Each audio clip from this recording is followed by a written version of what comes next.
Hello everyone, this is part 14 of What If Naruto Was the Child of the Moon in Percy Jackson, and I hope you guys enjoy this video and to like, to subscribe, and check out the playlist, to see more comment down below. Now let's start the intro. They call me a god. They call me a god. They call me a god. The demigods climbing the cliff up to the cave on top froze as soon as they heard the monsters bellow from inside the cave. It was coming from right below them. You're a feisty one. The monstrous voice continued. Fight me, you disfigured blob.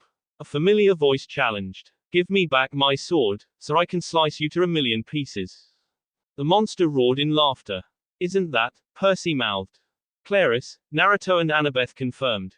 The trio managed to find an opening in the wall where they could peek inside, but not enter from. There was even a ledge wide enough for them to find. Looking inside, they saw Grover along with a cyclops several feet taller than Tyson, maybe 15 feet tall. He has jagged yellow teeth, a green eye and gnarled hands as the demigods. He was wearing a baby blue wedding tuxedo and kilt. This is Polyphemus, resident of the island and guardian of the fleece, also soon to be husband of Grover if his friends don't hurry up and save him. I've been wanting to say this, but Grover doesn't suit that dress at all. Naruto commented, earning giggles from his two friends. Do you sense Tyson anywhere? Percy asked. Sorry, Perce, he's just not here. Naruto answered. Then Polyphemus pondered aloud, eat loudmouth girl now or wait for wedding feast. What does my bride think? Did you say? The tied-up girl was about to call out Grover on his disguise, but the satyr hurriedly went over to cover her mouth with her hand. We shouldn't eat our only guest for the wedding, Grover suggested. She could. This time it was Grover's turn to be cut off. As he was talking, Claris bit his hand with a solid crunch. Ouch. Grover screamed in pain. He pulled away his hand and nursed it. Claris took this time the satyr out. That's not your bride, you giant idiot. That's a satyr. That idiot, Annabeth said as quietly as she could. She has to stop. Percy stood up. Luckily, Naruto held him back down. Let me go, Naruto. I'll wring her neck. No, Percy, Naruto reasoned. Not when we have the element of surprise. Back inside, the Cyclops was considering Claris's words. What satyr? Where? You brought a satyr, loud-mouthed girl. That one, you buffoon, the one in the wedding dress. The demigods outside could only watch in horror as Polyphemus ripped off Grover's wedding veil, revealing his curly hair, his scruffy adolescent beard, his tiny horns. The giant Cyclops breathed in sharply as he tried to contain his anger. I don't see very well, he growled. Not since many years ago when the other hero stabbed me in eye. But you're, no, lady, Cyclops. There was force on each of his words when he couldn't hold in his anger anymore. Polyphemus grabbed Grover's dress and tore it away. Underneath, the old Grover reappeared in his jeans and t-shirt. He yelped and ducked as the monster swiped over his head. Percy was about to make another move when he heard Grover think fast on his feet. Stop, Grover pleaded. Don't eat me raw. I have a good recipe. That smart little goat, Percy muttered. Oh why yes. You don't want to eat me raw. You'll get E. coli and botulism and all sorts of horrible things. I'll taste much better grilled over a slow fire. With mango chutney. You could go get some mangoes right now, down there in the woods. I'll just wait here. Grover closed his eyes awaiting the inevitable. It was worth a try to sell this point to the Cyclops. He didn't know if it would work. But, what happened next caught him off guard, much to his delight. Grilled satyr with mango chutney, Polyphemus mused. The satyr released the breath he was holding as he breathed a sigh of relief. The Cyclops, then, turned to Claris, who was still tied up and asked. You a satyr, too? No, you overgrown pile of dung. She yelled. I'm a girl, the daughter of Ares. Now untie me so I can rip your arms off. Rip my arms off, Polyphemus chuckled. Yeah, she continued. And I'll stuff 'em down your throat. You are a spunky one. Let me down. Polyphemus snatched up Grover as if he were a wayward puppy. Have to graze sheep now. Wedding postponed until tonight. Then we'll eat satyr for the main course. But, you're still getting married. Grover sounded hurt. Who's the bride? Polyphemus looked toward the boiling pot. Claris made a strangled sound. Oh, no, you can't be serious. I'm not. The trio who were eavesdropping outside couldn't hold on their laughter as they put two and two together on who was going to be the new bride. Their rounds of laughter caused them their chance to get in the cave. When they realized, Polyphemus was already rolling the boulder to the cave opening as easily just like he was closing a refrigerator door. Damn it, Naruto complained. We were too busy laughing. They tried to push the stone as hard as they could. They even tried to send a signal to their friends, but there was no indication that the two inside was able to hear them. Just then, footsteps could be heard that came from no one in particular. Naruto wasn't surprised when he heard them. Took you long enough, Naruto said aloud. You're one to talk, a disembodied voice answered. The owner of the voice revealed himself. In the three's midst was the clone they sent on the retrieval mission had finally came back. When his camouflage was completely gone, he continued, you haven't even saved Grover yet. There's a boulder on the way. Annabeth explained. Percy noticed something odd on the clone. Something was different about his appearance. He was about to comment on it when the Cyclops bellow was heard throughout the island. Gah, he said. Where did the fleece go? The monster was lumbering around the island looking through every nook and cranny for the fleece. He even lifted some rock to check under them. That was fast, Percy said. I didn't think he would notice it right off the bat. Well, it is gold and glistening, Naruto said. You would notice it if it is gone. The ground shook. Polyphemus was headed their way to look for the fleece in the cave. What do we do? Percy asked his friends. I know, Annabeth said. She reached in her back pocket producing her New York Yankees baseball cap. That's brilliant, Naruto praised. I don't get it, Percy said. There's no time, Percy. He's almost here, Naruto said. Let's go. Percy and Naruto scrambled to hang over the cliffside. Annabeth put on her baseball cap, and she vanished into thin air. When Polyphemus was close, she started her scheme. Long time no see ugly. Annabeth started. Who said that? Polyphemus stiffened. Nobody. Annabeth answered. The Cyclops' face turned red with rage. He forgot his earlier problem. Nobody. Polyphemus yelled back. I remember you. You're too stupid to remember anybody, Annabeth taunted. Much less nobody. Polyphemus bellowed furiously. He grabbed the nearest boulder, which happened to be his front door, and threw it toward the sound of Annabeth's voice. Apparently, he thought nobody's voice was over the cliff. The boulder flew over the edge of the cliff. The demigods even heard the splash when it hit the water's surface. Annabeth immediately continued to taunt him. That's the wrong direction, idiot. Hasn't your eye healed yet? Polyphemus howled. Come here. Let me kill you, nobody. You can't kill nobody, you stupid oaf, she taunted. Come find me. Polyphemus barreled down the hill toward her voice. When Naruto and Percy were sure that the Cyclops was far away, they immediately entered the cave. They searched throughout the cave Grover and Claris. Naruto was locked onto the two's energy signature, but there were so many twists and turns in the cave. Just like in the dream, the corridors were littered with bones and life-sized cement sheep that the two recognized was a work of Medusa. They saw the collections of sheep t-shirts, large tubs of lanolin cream, and woolly coats, socks, and hats with ram's horns that they remembered from the dream. Eventually, the two found the spinning room, where Grover was huddled in the corner, trying to cut Claris's bonds with a pair of safety scissors. It's no good, Claris said. This rope is like iron. Just a few more minutes. Grover, she cried, exasperated. You've been working at it for hours. Claris' eyes widened when the two boys entered her line of sight. Percy and Naruto, you two are supposed blown up or eaten. It's nice to see you too, Claris. Naruto answered. Hearing the daughter of Ares' words, Grover stood up to see for himself. His eyes shone when he saw his friends standing over them. Percy, why, Naruto. He bleated and tackled the two in a goat hug. You came. Of course, we did, G-Man, Percy said. Glad to see you're not married. Naruto said. Same with you, Claris. Shush, shut up. Claris managed. Damn. Naruto commented. This thing is so comfy. What are you talking about? Grover asked. Hold on a sec, Naruto answered. The three stood up and brushed the dirt from their clothes. This thing here, the blonde showed the people in the room what he had on his shoulder. Wait, how'd you get that when you're here? Claris asked. I sent my clone to get it. Naruto explained. He'll be furious when he finds out that it's gone. Grover said. Oh, he was, Percy said. But he quickly forgot when Annabeth did the nobody thingy. Is she okay? Grover asked. She'll be fine. Naruto answered. I mean the Cyclops is a bumbling idiot, ya know. That's great and all, Claris cleared her throat. But, could you get me down from here now?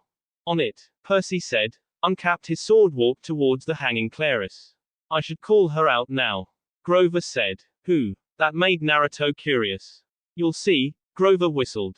A small dire wolf pup came out of the shadows barking happily and wagging her tail. Or, Naruto swooned. She's the pup from the dreams. How'd you find her? She somehow found me while I was in Florida. She was with me while we were searching until Polyphemus came after us. Grover explained. Oh cool, Naruto said as he rubbed the pup's belly much to its delight. What's your name, girl?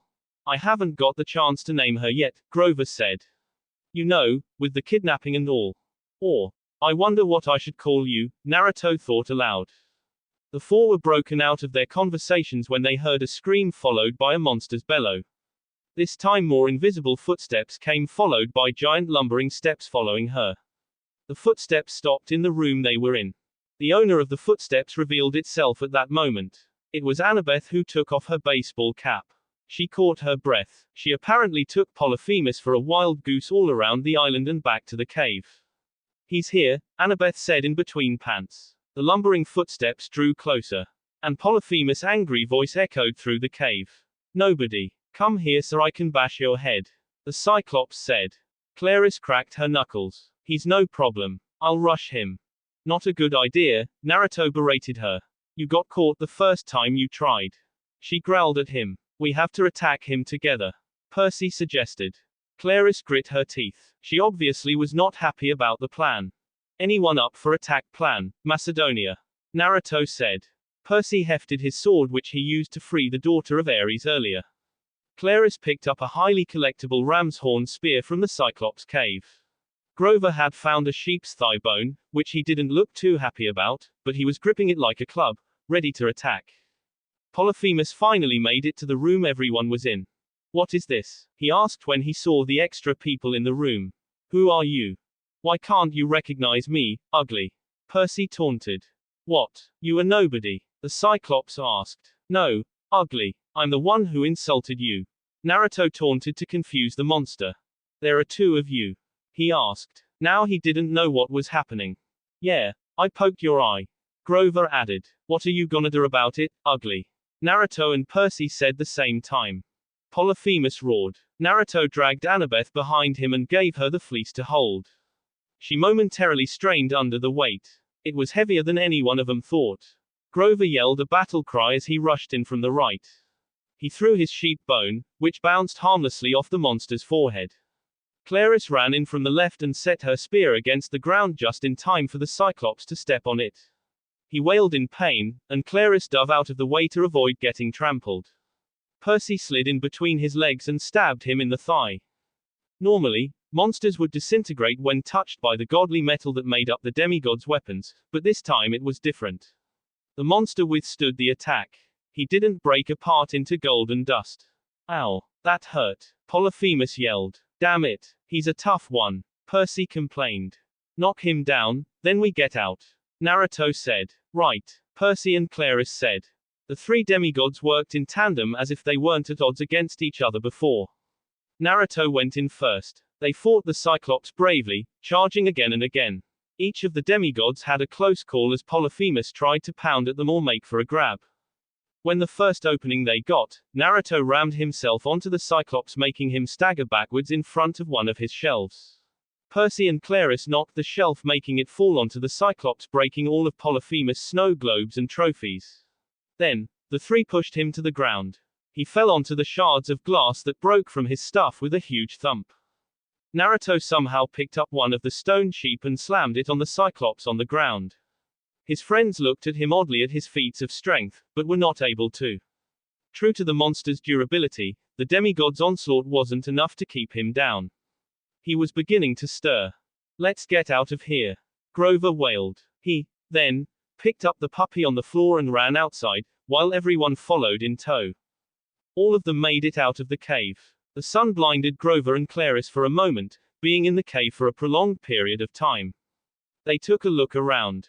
The effects of the fleece's removal were already starting to show. The grass was starting to wilt, and the leaves of the trees started to turn brown. Where do we go? Percy asked. The others didn't know what to answer as well. In front of them, past the bridge, there were man-eating sheep waiting for next piece of flesh that would waltz into their clearing. On the other hand, the Polyphemus was already on his feet and was walking out of the. Fortunately for them, I have an idea, Percy said, and he ran to the bridge. Where are you going? Claris asked. Yeah. Did you forget that the woolly piranhas are over there? Annabeth added. Trust me, he yelled back. Polyphemus' giant footsteps were now getting louder from inside the cave. Grover ran after Percy in fear. Guys, the man-eating sheep look awfully better than Mr. Ugly in the cave, Naruto said.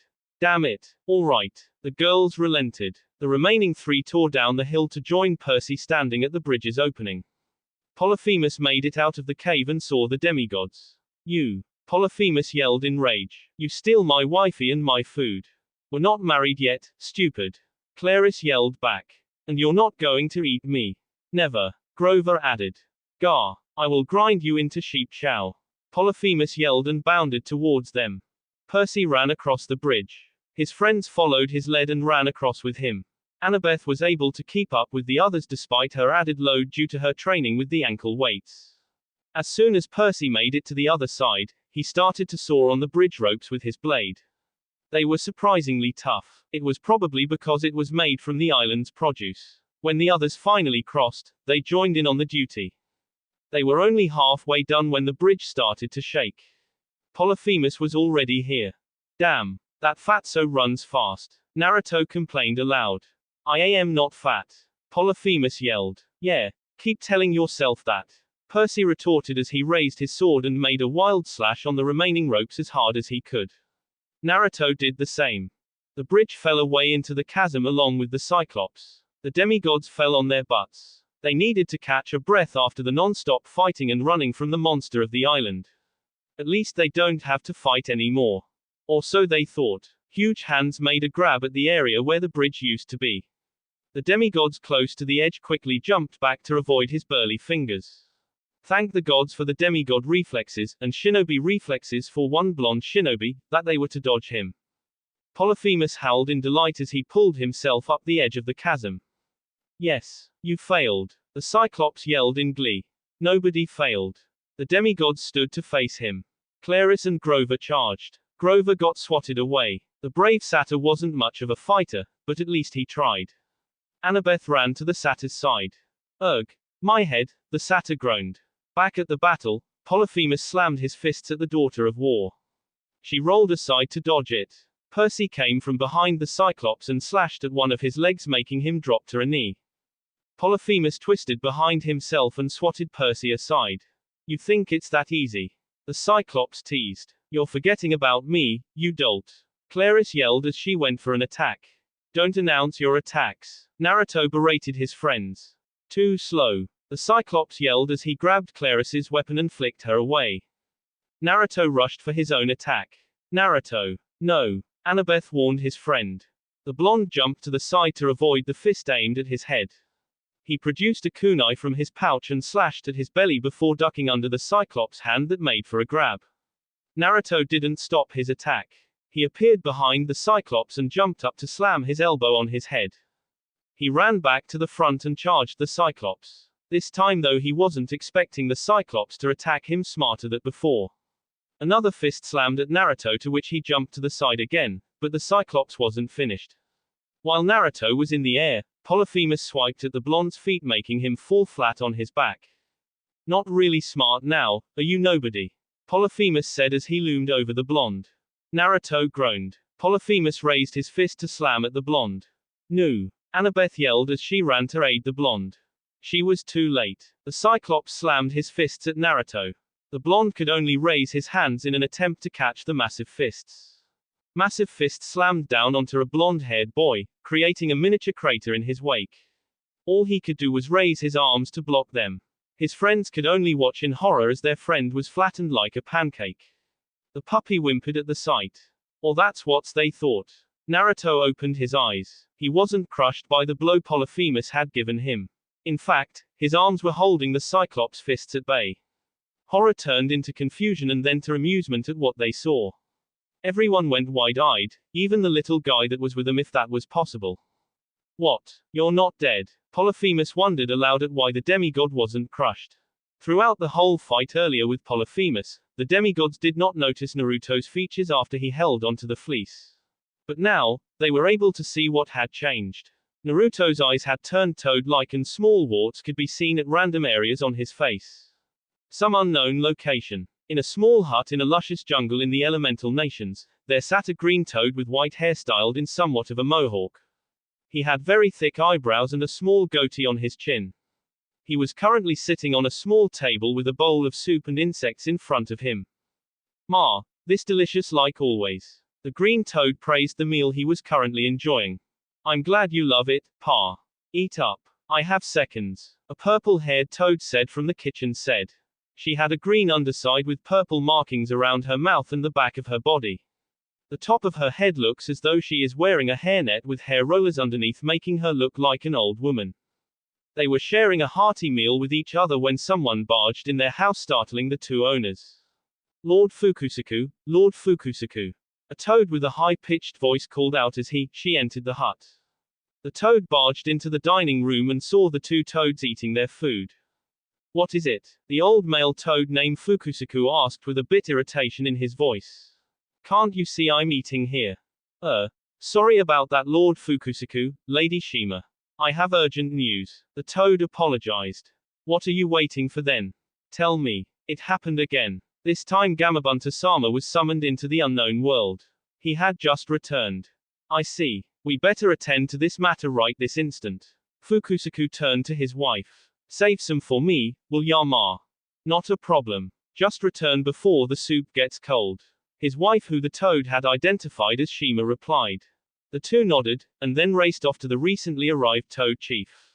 When they got there, Gamabunta, the toad chief, sat nursing his feet. That damn Naruto summoning me in saltwater of all places. Gamabunta complained to himself. Bunta boy. Fukusaku called out as he arrived. I hear you have returned from the strange land. Chief. Gamabunta bowed. Yes, I did. Was it different from what Gamatora boy had been summoned to? Gamabunta nodded. I wasn't summoned in the area where he was. It was somewhere in the oceans this time. And I can confirm that it was Naruto who did summon us. So, Naruto is really alive then? Fukusaku mused. Yes, Chief. We must inform Jiraiya boy and Tsunade girl at once. Right. 30 degrees 31 minutes north, 75 degrees 12 minutes west, Island of Polyphemus, Sea of Monsters. And Naruto. How are you doing that? Annabeth voiced the thoughts that plagued everyone's mind. I don't know. Naruto answered. I'm just as surprised as you are. Let's see. Naruto pushed the fists up as he got up to his feet. Polyphemus, believing that this was a fluke for the demigod, tried to push even harder, but it was to no avail. When the blonde was standing at full height, Polyphemus yanked his fists back to aim another punch. The ground shook as the punch connected, but it was not one the blonde.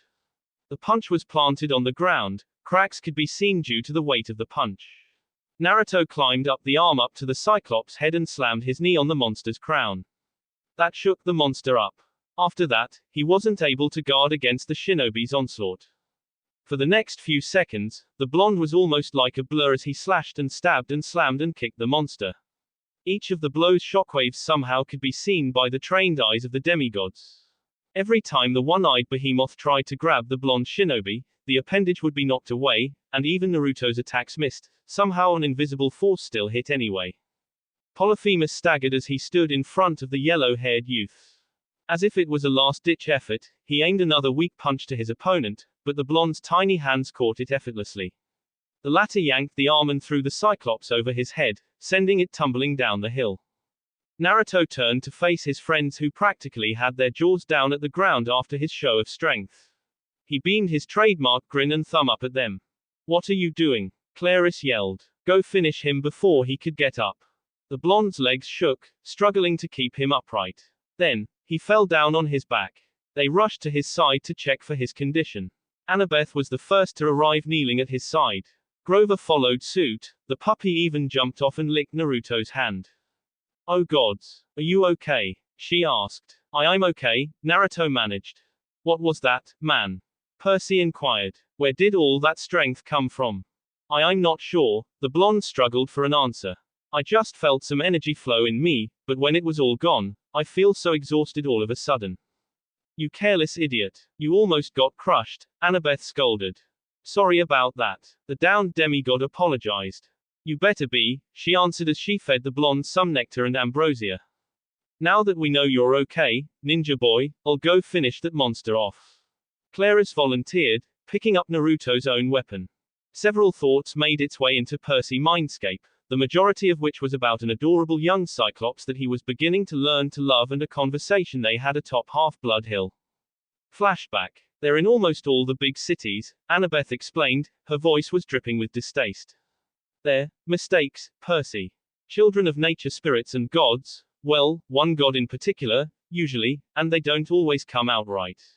No one wants them. They get tossed aside. They grow up wild on the streets. I don't know how this one found you, but he obviously likes you. We should take him to Chiron, let him decide what to do. He's crafty, I'll give him that, Naruto commented. What? Percy asked. Well, you know about their oath, about not having demigod children. Yeah. He's technically not breaking the oath with Tyson. Yeah. But the fire. How? Annabeth sighed. Haven't you learned anything from Greek mythology, seaweed brain? He's a Cyclops, she said as if was remembering an unpleasant memory. They work the forges of the gods, Percy. They have to be immune to fire. Naruto continued for her as he comforted the daughter of Athena who was clearly shaken by her memories. End of flashback. Wait, Percy shouted to stop her. He stood up to intercept the daughter of Ares. Claris loomed over the Cyclops who was now lying on his back, moaning from bleariness at the blows to the head. She raised her makeshift weapon ready to end the monster's time on Earth.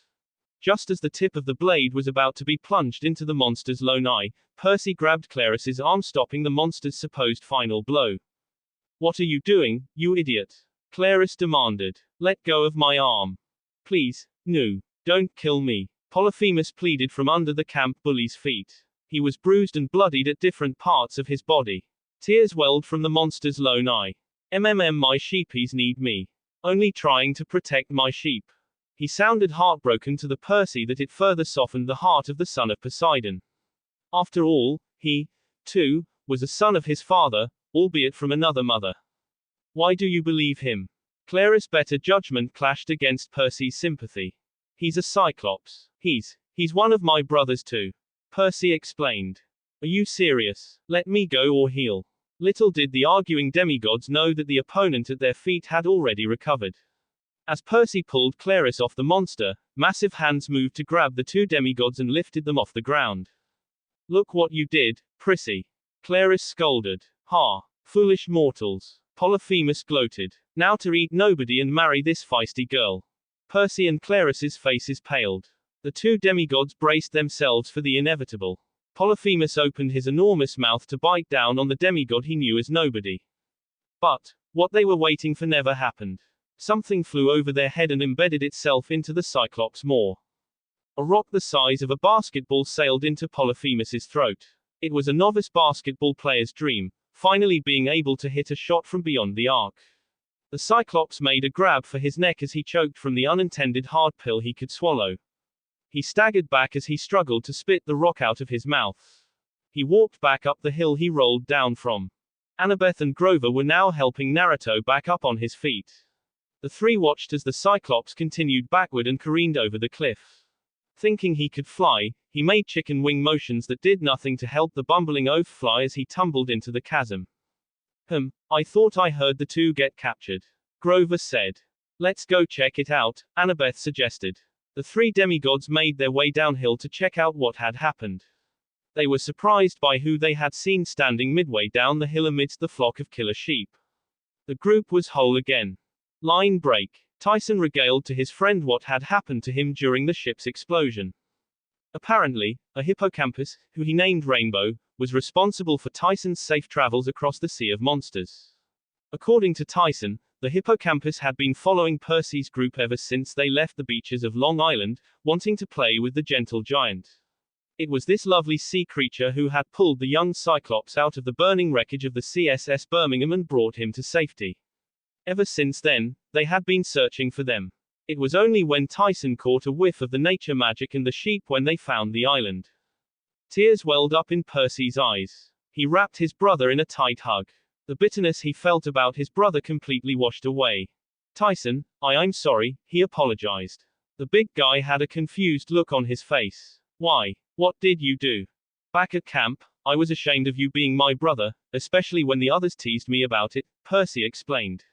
I want you to know that I accept you completely. Tyson grinned. It's okay, brother. I know you didn't mean that. The other demigods smiled. Although, the satyr still couldn't get over his fear of Cyclops, ever since that incident, that didn't stop him from being touched by the scene. I'm happy for you and all, but we have to go, Claris said. But our ship is on the other side of the island, stated the son of Poseidon. Oh no, we destroyed the only way back, Grover said. Percy turned to his brother. Tyson, could you get rid of the sheep for a while? The sheep want food, the Cyclops said as the sheep milled around him. I know. They want people food. Just lead them away from the path. Give us time to get to the beach. Then join us there. Tyson looked doubtful, but he whistled. Come, sheepies. People food this way. He jogged off into the meadow, the sheep in pursuit. Let's go. Percy called out to his friends, feeling more confident. The sooner we get to the ship, the sooner we can leave. With Naruto still like this? Annabeth asked Percy. No, it's okay, Naruto insisted. I can do this. I hate to hinder our progress. Wrap the fleece around him again, so he could recover more quickly, Grover suggested. Sorry for being a burden, guys. That just took a whole lot of me than usual. Naruto apologized.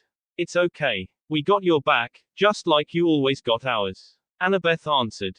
Thank you, guys. They waded into the surf past the ravine when they heard a tremendous roar. It was their least favorite Cyclops. He was scraped up and bruised and still wearing his stupid baby blue tuxedo, but still very much alive. He was toting boulders in each hand ready to throw. You'd think he'd run out of rocks, Percy muttered under his breath. Swim for it, Grover yelled. Just a sec, I got this, Naruto yelled. One by one, the blonde shinobi went back and forth as he carried each of the demigods in the quest back into the Queen Anne's Revenge. When everyone was back on the ship, Naruto looked back at the guardian of the island. His gaze wasn't fixated on them. He was looking at Tyson. You, young Cyclops, Polyphemus began. Traitor to your kind. Tyson was jogging on the beach with the killer sheep close behind him. As soon as he heard Polyphemus' words, he froze. Don't listen to him, Percy pleaded. Come on. Percy swam back to shore, to pull his brother back to the ship, but it was to no avail. He would have had better luck pulling a mountain. Tyson turned to face the older Cyclops. I am not a traitor. You serve mortals, Polyphemus shouted. Thieving humans. Polyphemus threw his first boulder. Tyson swatted it aside with his fist. Not a traitor, Tyson said. And you are not my kind. He doesn't even serve us, Big Ugly. Naruto said as he joined them in the surf. Death or victory, Polyphemus yelled as he charged. There was still a limp in his stride from his earlier bout with the blonde shinobi. The three braced themselves to fight, but the older Cyclops didn't make it to them. He fell flat on his face as he stepped into the surf. It was a hilarious moment, indeed, if not for the murderous look on his face. Naruto, take Percy to the ship. Tyson stepped forward. Percy stopped him. No. He'll kill you. I already lost you once. He's right, big guy. Naruto nodded. We'll fare better if we do this together. Right, Tyson said. Let's make this quick. The demigods drew their weapons. Polyphemus advanced carefully. The limping on his foot only seemed to get worse, but that didn't mean his throwing arm was damaged as well. He picked up the rock he dropped and chucked it at the demigods. Tyson punched forward and broke the boulder to pieces. Percy willed the sea to rise, raising Naruto onto a 20-foot wave. The son of Poseidon made the wave crash into their opponent, blasting him with gallons of water. When the water subsided, he was covered in seaweed and a couple of fish were stuck in his mouth. The Cyclops spat the fish out, but Naruto didn't give him a chance to recover. A chakra-enforced kick sent Big Ugly back a bit, but not without hearing a sickening crunch. Naruto yelled in pain. Oh shit, my body's not durable anymore. Percy rushed to the blonde's aid and helped him hobble away. Tyson uprooted a tree like it was merely a splinter and repeatedly slammed it onto the island's guardian until he lay on the ground unmoving. Nice job, Tyson, Percy praised. Could you help me with Naruto? Naruto's foot all blue, Tyson commented. Yeah, I think I broke it with that kick, Naruto said. The three joined the others on the ship. Tyson sat the blonde down on deck and everyone swarmed them. The puppy even jumped off of Grover's arms and licked Naruto's face. I'm okay, girl, Naruto said. There, that was reckless, you three. Annabeth scolded them. They chuckled nervously. We did fight him together, Percy reasoned. And Tyson was awesome in that one, Naruto added. Tyson blushed and chuckled, and everyone laughed with him as their ship sailed away from the saddle-shaped island. Unbeknownst to them, Polyphemus slowly rose back up to his feet. His superior hearing picked up on the group's laughter. Suddenly, a boulder flew over their heads and made a huge splash in front of the boat. The demigods looked over at where the boulder landed and back at the island. One daughter of Ares got overconfident and yelled, "Ha! You missed, you overgrown piece of garbage." Claris. No. The others tried to stop her in the most silent way they can. Polyphemus tried to look for them, but his cataract-ridden eye made it extremely difficult for him to see them. Long story short, he wasn't able to find them at all. He threw another boulder. This one was a little closer than any of them wanted. Not even close, big idiot. Claris gloated again. Naruto and Percy had to pull her back, but it was too late. A third boulder sailed past their heads, wrecking the mast and crashing through the bow of the ship. Everyone in the water, Naruto commanded as another boulder crashed into the ship's hull. The ship was sinking faster than any of them had wanted. Everyone was struggling to stay afloat, especially Naruto, whose foot still hasn't recovered. He was holding onto Annabeth, trying to help her paddle. Claris was hanging onto the fleece now, and it shimmered like a wave of pennies in the ocean. To make things worse, the ship underwater was trying to pull everyone down as it sank. They were managing to stay afloat despite the piles of timber floating all around them. Even the son of Poseidon with all his powers over the sea wouldn't survive being whacked on the head by a rogue piece of lumber. Still, Percy swam towards them and gathered everyone together. Nice going there, war girl. Percy scolded. You made him destroy our only ticket out of here. Now, what are we gonna do? Claris blushed in embarrassment and looked away. Okay, sorry. I got too cocky and taunted him too much. There. You happy now? Of course not. Why would I? Percy yelled back. Okay, guys, calm down. I'm sure there's another way we could get back to the mainland. Naruto tried to reason. Naruto's right. If we could just think of another way to get out of here. Annabeth backed him up. Rainbow, Tyson muttered softly. As Tyson said that, an epiphany dawned on Percy. Tyson, you're a genius. What are you talking about? Claris inquired. Percy closed his eyes and concentrated. Immediately, shapes shimmered in the darkness below, 4 beautiful horses adorned with fish tails, galloping upward faster than dolphins. The fish horses glanced in the demigod's direction and seemed to read their thoughts. Hippocampi, Naruto said in wonder. There may have been weird animals and even talking summoning animals back in his homeworld, but he has never seen anything like this. I thought I was surprised when I saw Grover's hairy legs. But you were completely calm back then, Percy said. I mean, it was different from reading them in the books, but still we were being chased back then. That wasn't the time for noticing Grover's hairy legs. Naruto reasoned.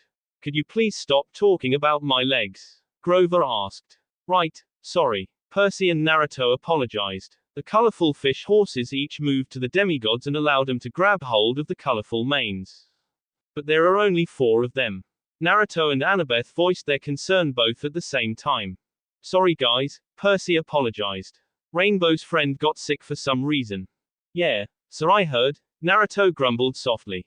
What about us? Annabeth asked. The horse in front of Naruto and Annabeth whinnied. Yeah, I understand you can carry us both, Naruto answered. But still.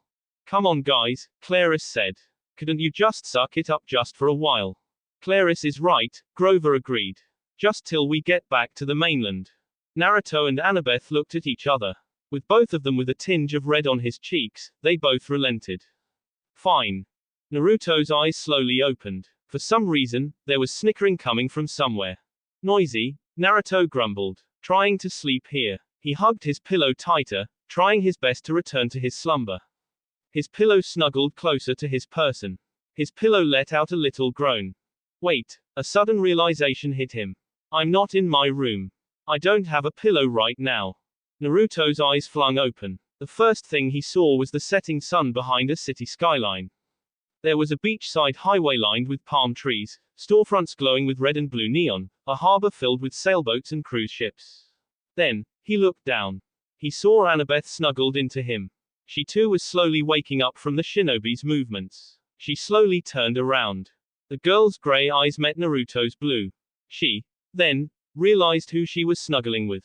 With comedic timing, both of their faces turned cherry red as they moved as far away as possible while sitting on the hippocampus.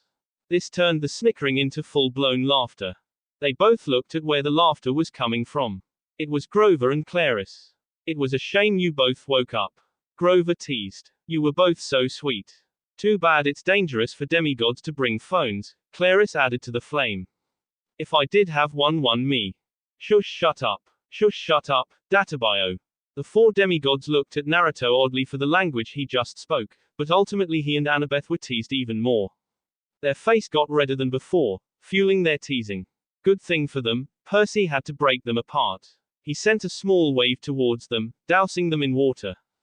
Hey, all four of them protested. I hate to break that up, Percy's voice seemed relieved rather than annoyed. But the hippocampi won't take us any further. True to the son of Poseidon's words, their fishy friends had slowed down and were whinnying and swimming in circles, sniffing the water. They didn't look happy. One of them sneezed. Even Claris could tell what they were thinking. Yeah, according to them, there's too much pollution, Grover translated. I understand, Naruto nodded. But, where are we anyway? We're in Miami, Percy answered. But that's 1,000 miles from home. Annabeth exclaimed. We'll have to worry about that later, Claris said. It's gonna be a long swim to land. None of them was too thrilled about swimming back to shore. Nonetheless, they thanked Rainbow and his friends for the ride. Tyson cried a little. He's gotten really close to Rainbow. He unfastened the makeshift saddle pack he'd made, which contained his toolkit and a couple of other things he'd salvaged from the CSS Birmingham wreck. He hugged Rainbow around the neck, gave him a soggy mango he'd picked up on the island, and said goodbye. They waved goodbye as they watched the hippocami's white manes disappeared underwater. After that, they began their long swim to shore. Halfway there, Naruto wanted to water walk all the way back. Much to everyone else's dismay, Annabeth convinced the other blonde to take her with him, much to the envy of the three remaining kids. Fortunately for them, Naruto had the ability to create shadow clones, so he could avoid the favoritism. The last leg of the once they were on land, they wandered along the cruise line docks, pushing through crowds of people arriving for vacations. Porters bustled around with carts of luggage. Taxi drivers yelled at each other in Spanish and tried to cut in line for customers. As they traversed the mortal world, the mist began to do its job. Tyson's single eye blurred. Grover had to put on his cap and sneakers, since the mist couldn't fully hide his horns.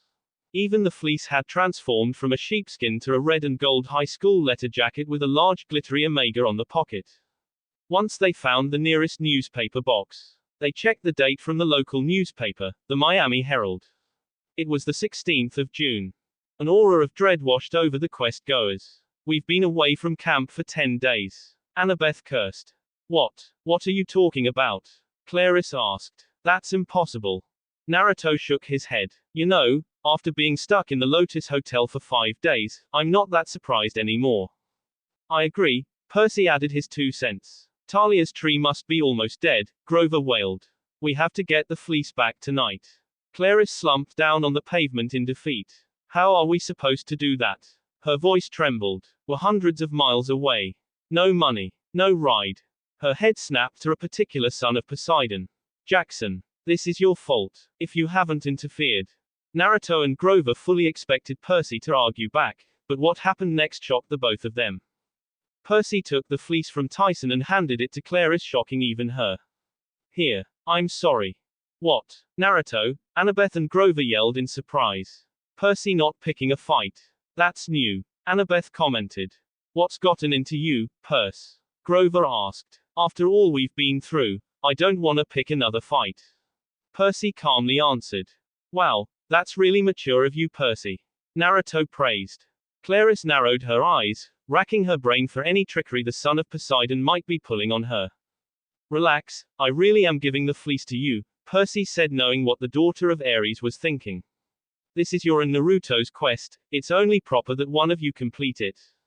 That's nice and all, but there's still the problem of going home. Claris stated. Percy turned to Naruto. Can I borrow some money?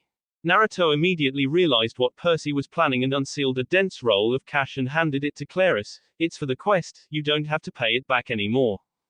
Thanks, Naruto, Percy said as he took the money and handed it over to Claris.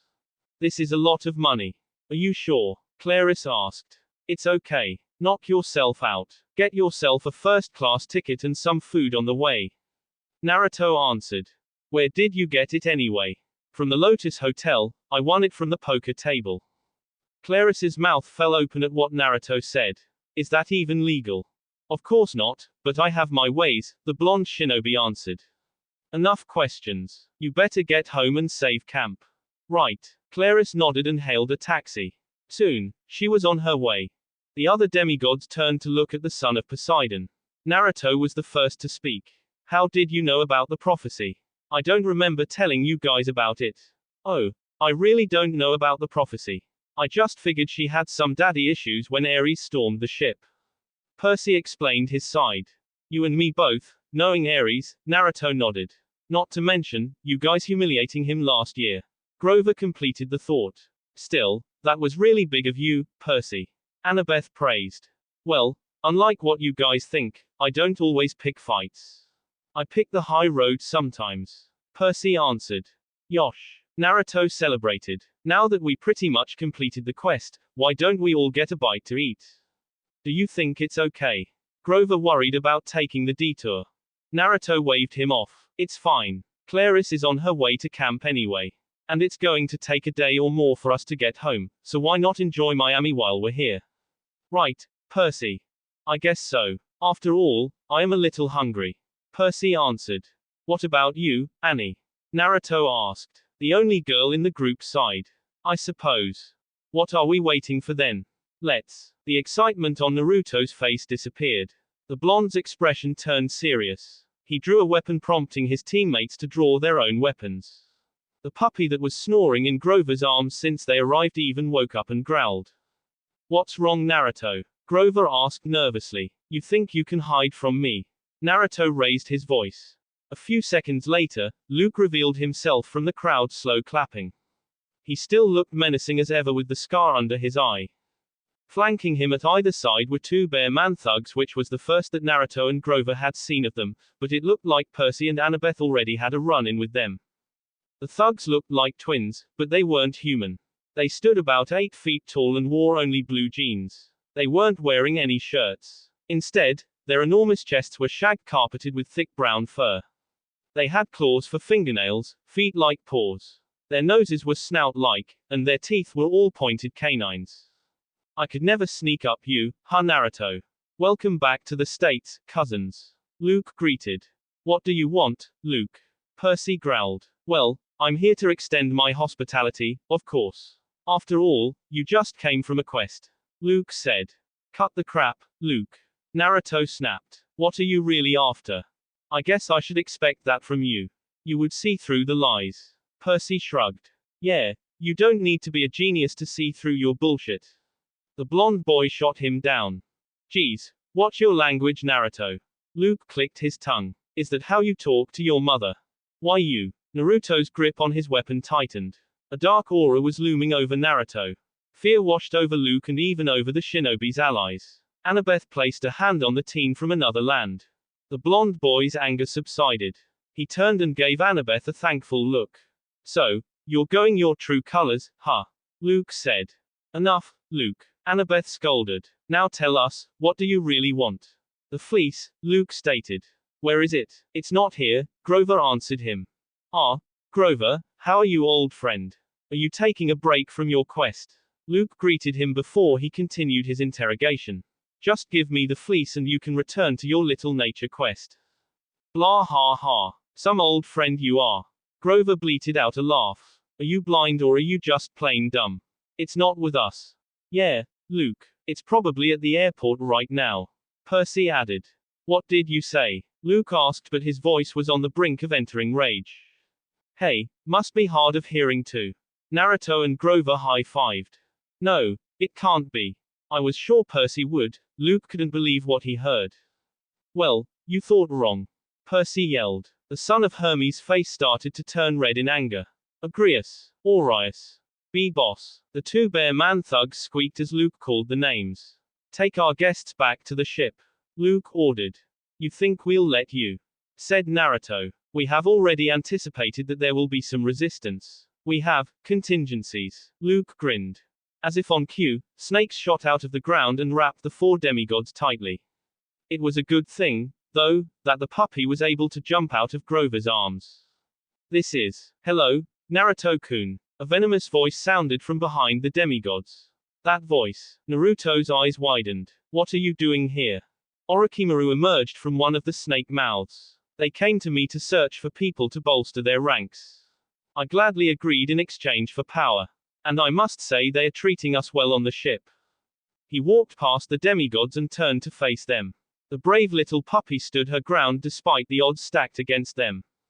And Naruto, who is this? Annabeth asked. Well, I see you have made some friends during your time here.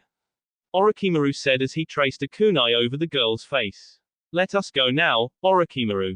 And while you're at it, give back Sasuke. Naruto growled. You're not in the position to make any demands here, Naruto-kun. He traced the kunai over the faces of his other friends. It would be a shame if any of your friends would get hurt. Naruto knew that he could get out of the snake's bindings, but that would leave his friends still trapped with the snake man awfully close to them with a knife. There was also the unknown factor of how many more enemies are within the vicinity. After a few seconds of mulling it over, he finally decided to surrender. Fine. Take us to your stupid ship. Great. Now that you've been captured, let us get to the ship. I have a fleece to catch. Luke said. Inside the Princess Andromeda, the group of demigods was herded to a massive cruise ship. Its hull was at least 10 stories tall. The massive vessel was topped with another dozen levels of decks with balconies and portholes. The ship's name was painted just above the bowline in black letters, lit with a spotlight. It took me a few seconds to decipher it, Princess Andromeda. Attached to the bow was a huge masthead, a 3-story tall woman wearing a white Greek chiton, sculpted to look as if she were chained to the front of the ship. She was young and beautiful, with flowing black hair, but her expression was one of absolute terror. This reminded Grover and Naruto of the myth about the ship's namesake. The lady was chained to a rock by her own parents as a sacrifice to a sea monster. Perseus, the one in the story, not the Perseus that was with them, managed to save her just in time with a severed Medusa. So anyway, they were thrown onto an aft deck in front of a swimming pool with sparkling fountains that sprayed into the air. Luke's army surrounded them. They ranged from snake people, Laestrygonian giants, a pale-skinned man that looks like he is after little kids, and demigods in battle armor. All of them gathered to watch the prisoners. I never would have thought that you would give the fleece to Claris and send her off on ahead, Luke said as they made it to the deck. No matter, this is just a minor inconvenience to our plans. He turned to one of the bear man thugs. Agrius, prepare my steed. All right. Despite the big guy's size, he was scared of Luke for some reason. He rushed below deck, stumbling over himself, probably out of fear. As he waited for the ride, the son of Hermes paced in front of the swimming pool. His current demeanor caused unrest over his ranks. Naruto looked around with a cold and calculating gaze, thinking of a plan to get out. Percy and Naruto gazes met. Percy noticed the familiar gleam in the eyes of Naruto, like he was planning to do something devious. You do not live with Naruto in the Yansei Academy dorm room without learning to read his expressions with a single glance. So Luke, clever plan letting us find the fleece for you, Naruto began. Clever, but you didn't think about all bases. I know what you are doing, Naruto. There is no one coming to save you. So don't dream on it. Luke said. Why do you think I am stalling for time? Naruto retorted. Maybe I just wanted to make small talk to my old friend. Shut it, Naruto. As we were having an exchange, Percy rammed into Luke, surprising even him. A shining object flew out coming from Percy's hand and magically landed on the pool's water. Luke's troops stepped forward to defend their captain, but the son of Hermes stopped them. Stop. We need him alive, he ordered. When both of them stood up, Luke punched Percy in the stomach, causing him to cough and gasp for air. Brother, no. Tyson yelled in worry. Grover and Annabeth had to hold the Cyclops back from charging headfirst into Luke's army. Nice try there, cuz. As much as I would like to kill you, I have to keep you alive. Luke said. After a fit of coughing from the son of Poseidon, he managed, you damn traitor. Cough asterisk, you tricked the whole of us, even. Cough asterisk, even Dionysus at Camp Half-Blood. Light shimmered behind Luke, so they needed to keep everyone's attention on them. Naruto stepped forward. Great job, Percy. I'll take it from here. Naruto thought before he began. Luke, you've stooped so low to join up with them, and now you've poisoned Talia's tree. You are not in the position for an interrogation like this, Naruto, not when you're at our mercy. But, I will indulge you. Luke said. Why not poison Talia's tree? It's to further Kronos' cause, so I gladly did it. Not even that old centaur, Chiron, was able to save it. And now, Chiron is taking the blame for something you did, I replied. Ha, they all know he didn't have the guts to do it, and yet here we are. Guts. You call that guts? Betraying the camp. Endangering your friends. You don't understand our plans one bit. I was going to let you walk with the fleece once we were done with it. Stop with the bullshit. Why would we believe that you would let us go once you were done using it? Geez, Naruto, language, much, we only needed it to speed up Kronos' mending process by tenfold. This little stunt of yours did not stop us completely. You've only delayed us. Naruto smirked. Thank you for the monologue, Mr. Villain. Do you have any other words to tell our audience? His eyes narrowed. Everyone else did the same. They gasped and stumbled back. Above the pool, shimmering in the rainbow mist, was an iris message vision of Mr. D, our camp director, Tantalus, Chiron's replacement, and our brothers and sisters at camp enjoying the dinner. They sat in stunned silence, watching the whole event unfold. Well, said Dionysus dryly, some unplanned dinner entertainment. Hi Mr. D. I believe you have heard his confession. The poisoning wasn't Chiron's fault. Naruto greeted. The iris message could be a trick, Tantalus suggested, but his attention was mostly on his cheeseburger, which he was trying to corner with both hands. I fear not, Mr. D said, looking with distaste at Tantalus. It appears I shall have to reinstate Chiron as activities director. I suppose I do miss the old horse's pinochle games. Tantalus grabbed the cheeseburger. It didn't bolt away from him. He lifted it from the plate and stared at it in amazement as if it were the largest diamond in the world. I got it. The activities director cackled. We are no longer in need of your services, Tantalus, Mr. D announced. Tantalus looked stunned. What? But, you may return to the underworld. You are dismissed. No. But, no. The campers exploded into cheering as the replacement activities director was sent back to the underworld. Luke bellowed in rage as he slashed his sword through the fountain, breaking it, causing the iris message to dissolve. He sent Naruto a murderous look. I don't know why Kronos is hell-bent on trying to get you on our side, Luke said, his voice was shaking with rage. It's too bad we can't kill you. But I'm sure he would understand if I break every bone in your body. Orius. Oh, you're going to let your lackeys do the dirty work for you. Man, I thought you had some balls, but I guess I was wrong. Naruto taunted. What difference does it make? You're tied up, right now. Luke shook his head. I hate to burst your bubble, but am I tied up? A look of shock replaced Luke's smug expression. The Naruto in front of him dispelled, leaving a log that was tied up with snakes. As the son of Hermes watched the event unfold, several shuriken flew from the crowd of Luke's army that was headed straight for him. Fortunately for him, he was able to deflect most of them with his sword.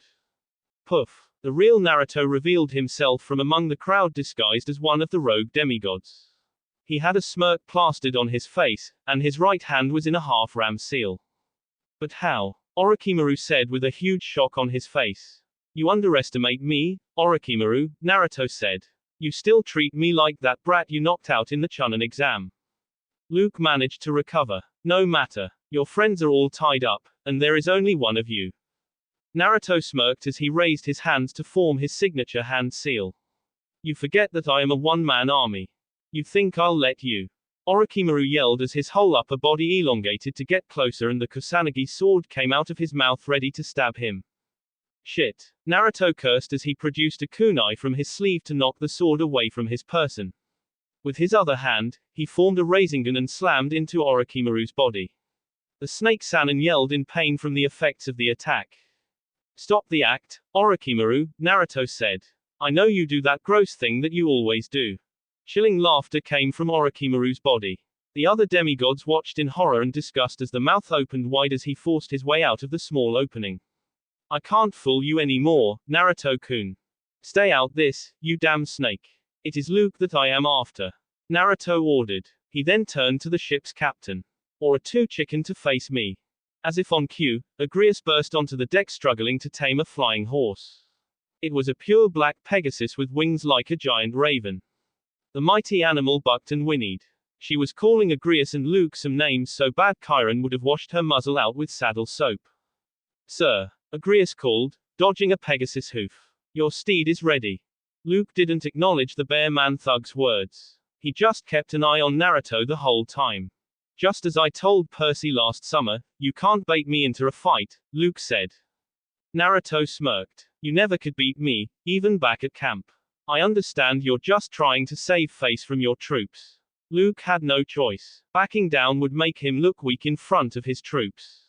Fighting Naruto would make him lose valuable time chasing after Claris. He still said nothing, but it looked like he wanted to preserve his image to his army. He whistled to one of his men, who threw him a round leather and bronze shield. Hey, at least make the fight equal. Annabeth pleaded. Sorry, Annabeth, you bring your own equipment to this party. He said. Oh cool, in that case. Naruto walked towards his friends to free Percy who was still on his knee. You okay to fight? The Naruto clone asked. Percy nodded with a determined expression. Okay, I trust you. Henge. Naruto transformed into a shield, like one of those in Camp Half-Blood. Percy picked up the shield, and then readied his blade. I'm going to pay you back for that punch. The son of Poseidon pointed his sword at the son of Hermes. Now, let's dance. That will be it for this video. If you want more, comment down below, like, subscribe. And see you guys later.